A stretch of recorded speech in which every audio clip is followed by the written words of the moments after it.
Bonjour les amis, nouvelle vidéo, nouveau 2011, version 5,1 pouces.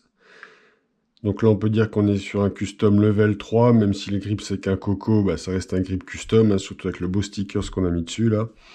Donc on va démonter le custom comme d'habitude, ensemble, tranquille, et on reviendra sur les pièces au moment du remontage.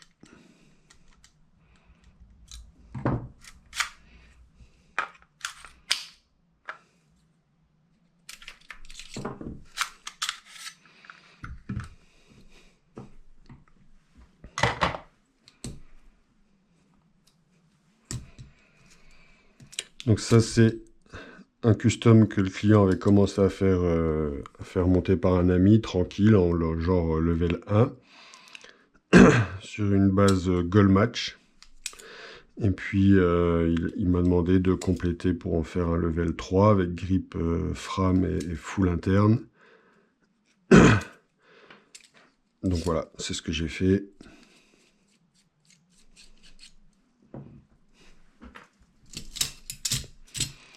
Préparé pour de la 0,28, gaz et HPA. Donc on fera le test en fin de vidéo, hein. On fera au HPA.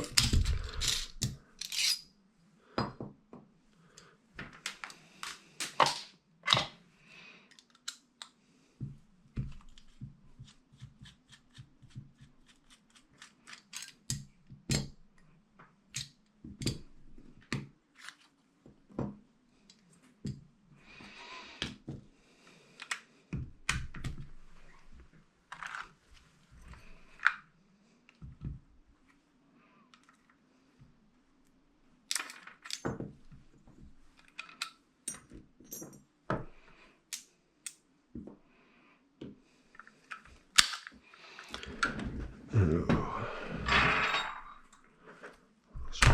on arrive à le sortir comme ça.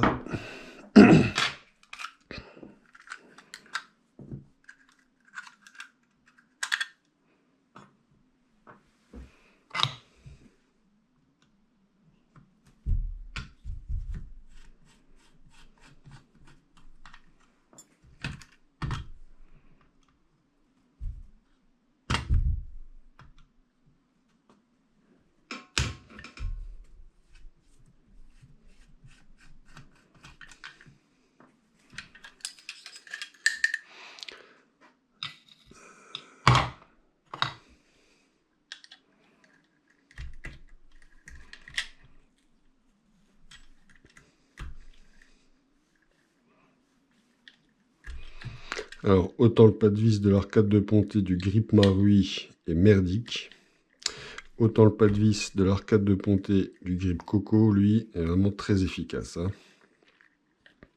Faut y aller tranquille, parce que les vis sont fragiles. C'est vraiment un coup à la baiser. Hein.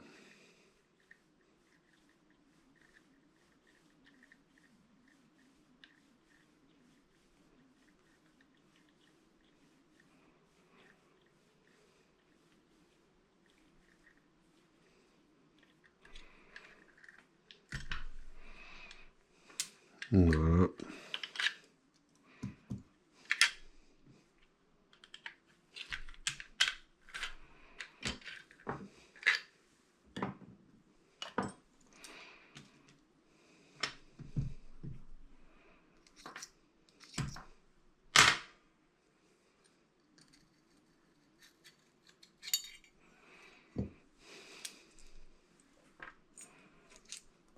Voilà.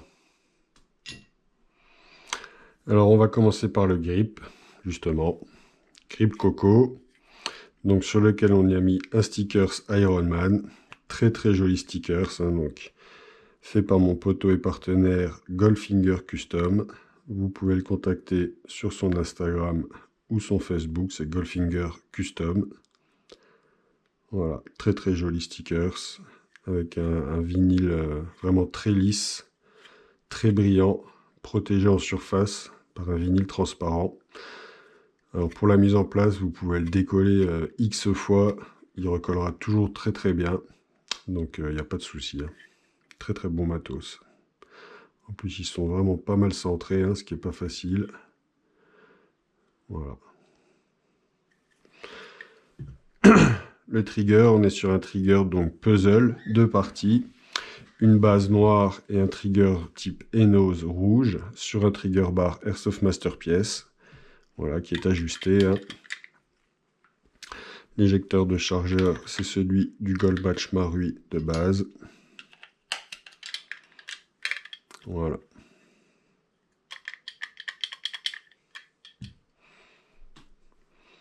La frame, donc là on est sur une frame Advance de chez Dr Black.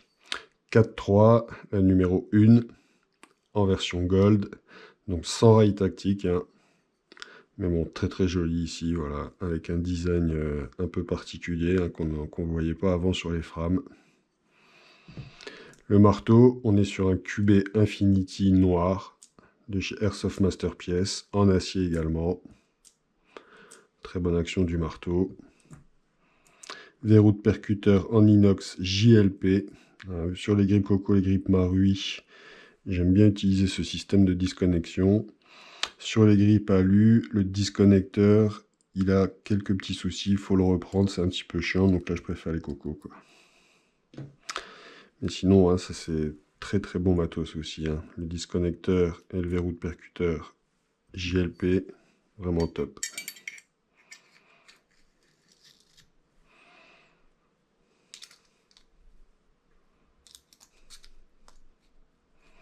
Voilà, la frame est remontée.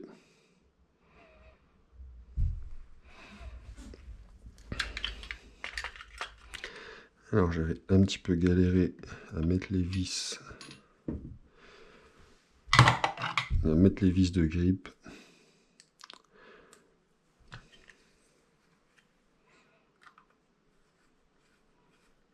Alors celle-là, je sais que ça avait été facile. C'est l'autre qui avait été un peu galère.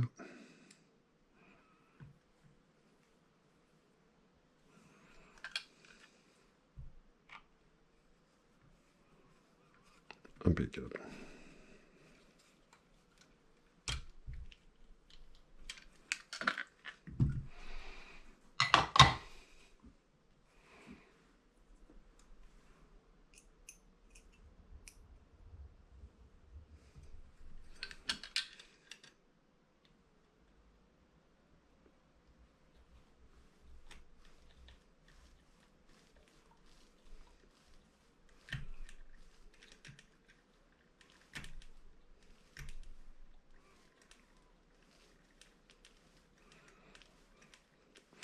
Ce que je vous disais tout à l'heure hein, sur le pas de vis, de l'arcade de pontée du grip Coco, il est vraiment profond, il est serré, donc il faut y aller tranquillou pour pas niquer la vis. Hein.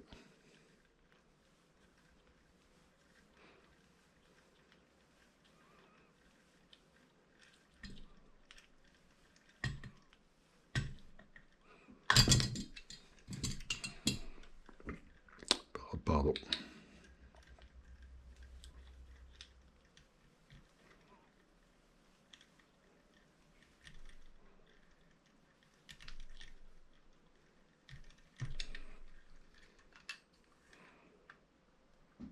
Voilà, là on est bon. Alors on continue, le Sear Spring, bon, on est sur le Sear Spring Dr Black. Hein. Ceux qui suivent les vidéos, il n'y a pas de surprise. Je pense que vous connaissez aussi bien mes internes que moi maintenant.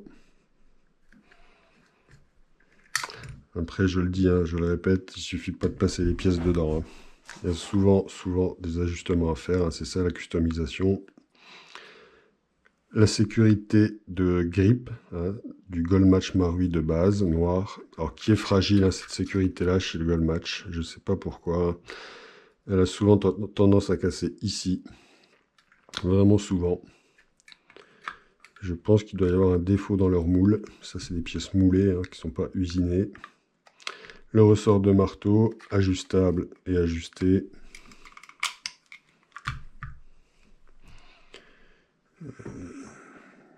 J'ai mis la goupille.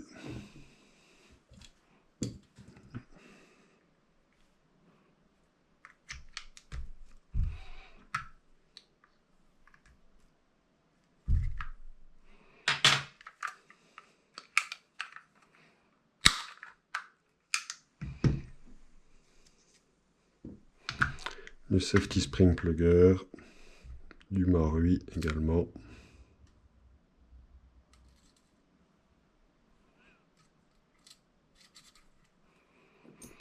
La sécurité de pouce du Gold Match.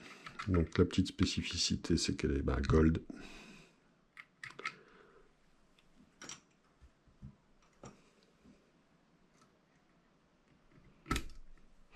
Donc là, du Marui, c'est pour ça que je dis on est quasiment sur un level 3. Là, du Marui, enfin du Marui de base, on va dire, il reste juste les vis de grip hein, et toutes les pièces de contrôle, donc l'éjecteur, la sécurité de pouce, la sécurité de grip et l'arrêtoir de culasse. Hein. Le reste, c'est tout, c'est une réplique qui est assemblée de A à Z. Le Marui sera bientôt à nouveau complet et tu auras deux répliques. Le BBH, on est sur un BBH alu. Nozzle, on est sur un Edge, mais standard. Le client veut pouvoir jouer gaz et HPA, donc on reste sur le nozzle standard, pas la longue version. Ressort de nozzle renforcé également. Hein.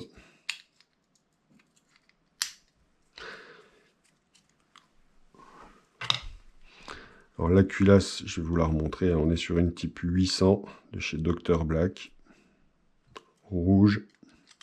Donc vous l'aurez compris, hein, le thème c'est Iron Man, hein, on est dans des couleurs rouge, gold, noir. On aurait pu mettre un petit peu de silver aussi, j'avoue. Voilà, très bonne action du nozzle. Voilà la culasse. On est sur une mire arrière Dr Black à fibre optique. Et sur une mire avant, c'est celle du Gold Match. Marui, à fibre optique, ça fait très bien le taf.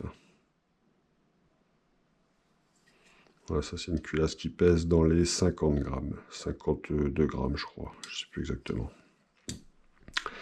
Le canon externe, on est sur un ding-ding avec le pas de vis 11 mm qui va bien pour le traceur. Canon interne 601 Dr Black, bloc hop-up TTI Airsoft.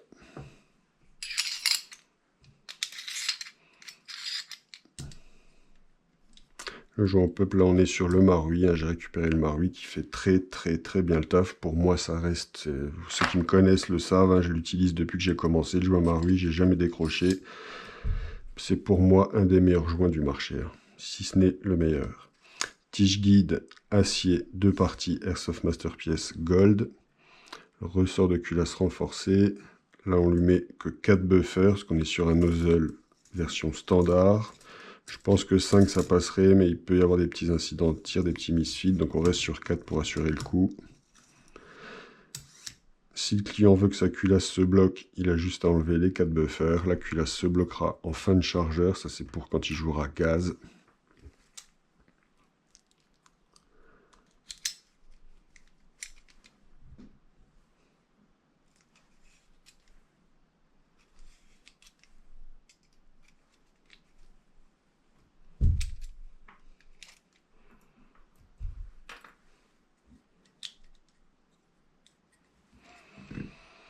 Alors je ne lubrifie pas parce que je l'ai réglé ce matin pour le HPA. J'ai réglé la trajectoire ce matin, donc il est déjà bien lubrifié. L'arrêtoir de culasse du Gold Match, un caractéristique avec sa petite rallonge ici.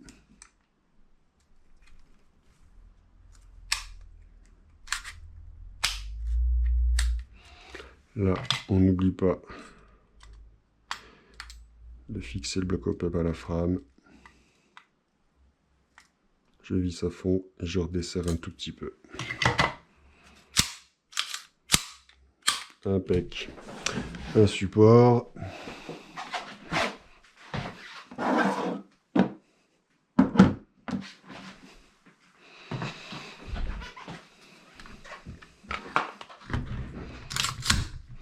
On va lui faire quelques mesures.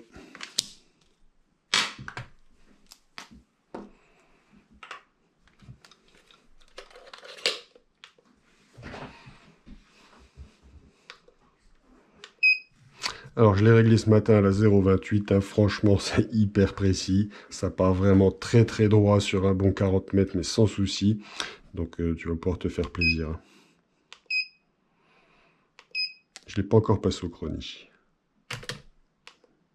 Oups. Donc là, on est sur 32 grammes.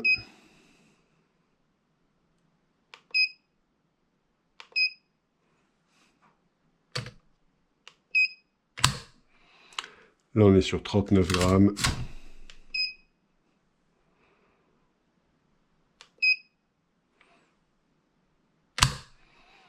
Et là, on est sur 53 grammes. 50 et 60, 110 divisé par 3. Allez, on peut dire qu'on est sur 35 grammes de moyenne. On va mesurer la course.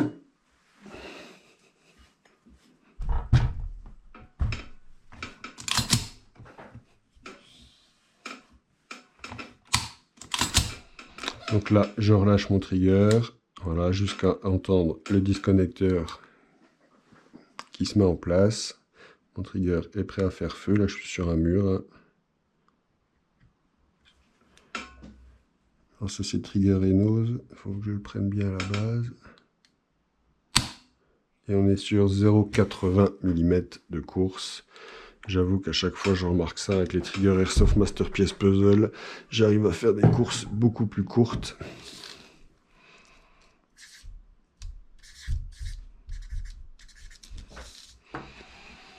Alors, on va lui faire un petit test chronie.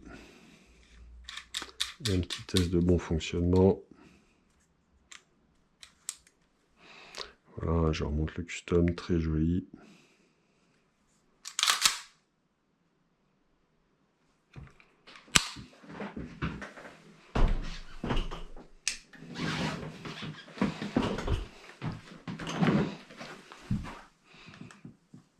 Donc je suis à la 0,28, charge nozzle standard, donc je suis à 85 PSI.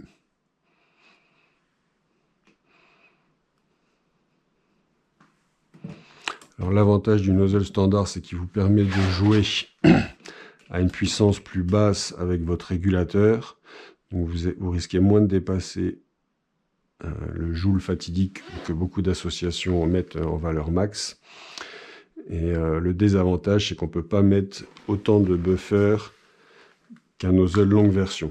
Donc voilà, pour les gens qui veulent vraiment un cycle très rapide, faut mieux partir sur le nozzle longue version. Le réplique risque, il faudra qu'on triche un petit peu, il faudra qu'on mette une autre config, notamment un autre joint pop pour être sûr de ne pas dépasser le joule, quoi.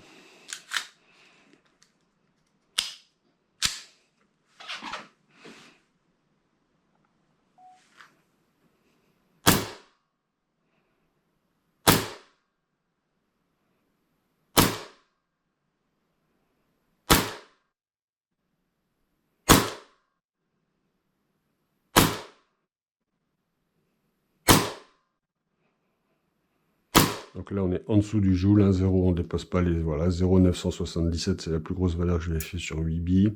Et c'est très stable au niveau des FPS et de la puissance.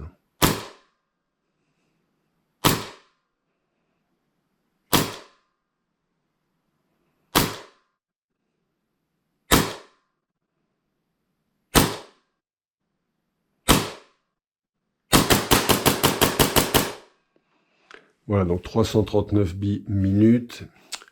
En joules, on n'a jamais dépassé les joules, donc on est bien, il peut jouer n'importe où avec cette réplique en 0,28.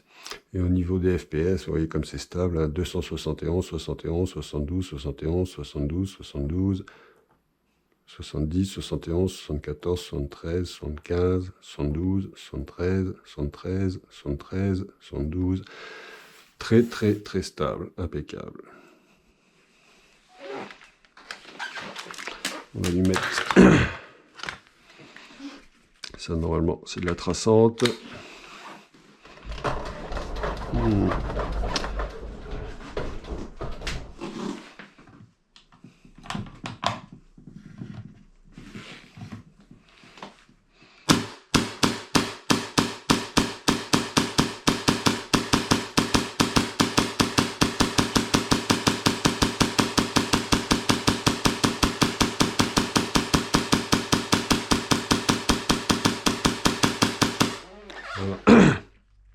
Donc c'est quand même rapide pour une réplique qui n'a que 4 buffers en place. Je pense qu'on pourra en mettre à 5e.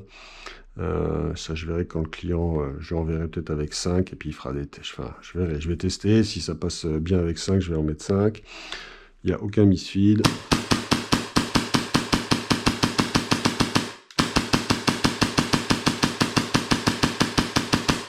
trigger très léger, très réactif. Voilà, donc là, on est en fin de chargeur, les premiers misfiles arrivent. Donc ce custom-là, il est prêt aussi. Le client vient le chercher ici demain matin. Il n'y a aucun souci.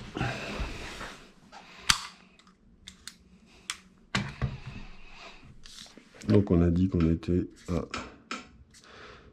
0,97 joules, je crois. Et 270 fps à la 0,28 à 85 psi. Voilà les potos.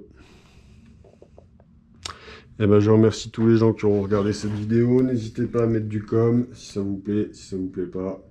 Je vous souhaite un bon week-end. Je vous dis à bientôt pour une prochaine vidéo. Enfin un bon week-end, une bonne semaine. Si, un bon week-end. C'est ce soir le week-end. C'est demain le week-end, pardon. Allez, bisous bisous, ciao ciao.